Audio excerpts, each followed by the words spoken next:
కేంద్ర రాష్ట్ర ప్రభుత్వాలు క్రీడలకు ప్రత్యేక బడ్జెట్ను ఏర్పాటు చేయాలని ఆల్ ఇండియా యూత్ ఫెడరేషన్ రాష్ట్ర అధ్యక్షుడు వలివుల్లా ఖాద్రీ రాష్ట్ర కార్యదర్శి ధర్మేంద్ర కోరారు. హైదరాబాద్ ఉస్మానియా యూనివర్సిటీ హాకీ గ్రౌండ్లో భగత్ సింగ్ రాజ్గురు సుఖ్దేవ్ 93వ వర్ధంతిని పురస్కరించుకుని all India youth federation Hyderabad committee ఆధ్వర్యంలో భగత్ సింగ్ మెమోరియల్ క్రికెట్ టోర్నమెంట్ను 3 రోజుల పాటు నిర్వహించారు.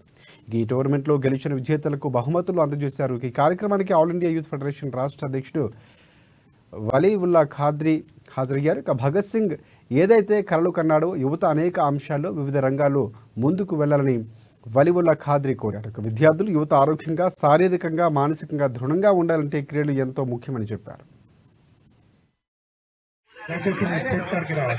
టోర్నమెంట్ని గత 3 రోజుల నుంచి నిర్వహిస్తున్నాం. ఈరోజు ఈ క్రికెట్ టోర్నమెంట్ నిర్వహించడానికి అఖిల భారత యోజన సమైక్య ఒక బాధ్యత అనేది తీసుకున్నది. ఈ రాష్ట్రంలో, ఈ దేశంలో క్రీడల మీద జరుగుతున్న నిర్లక్ష్యం వీడాలి. స్పోర్ట్స్ని డెవలప్ చేయడానికి కేంద్ర రాష్ట్ర ప్రభుత్వం బడ్జెట్ ఎక్కువ కేటాయించాలి. గ్రామ ప్రాంతాల్లో ఉన్నటువంటి క్రీడాకారులను పైకి తీసుకురావడానికి ప్రయత్నం చేయాలి. అదేవిధంగా స్టేడియంలను ఏర్పాటు చేయాలి. ఇండోర్, అదేవిధంగా అవుట్డోర్ స్టేడియంలో ఏర్పాటు చేయాలని ఈ డిమాండ్లతో ఈ మనం టోర్నమెంట్ నిర్వహిస్తున్నాం. ఒక ఉద్యమంగా ముందుకు తీసుకోబోతాం. కానీ ఈరోజు మనం ఈ మధ్యకాలంలో చూస్తే క్రికెట్ అనేది ఒకప్పుడు దేశభక్తి కోసం, దేశం కోసం ఆడేది.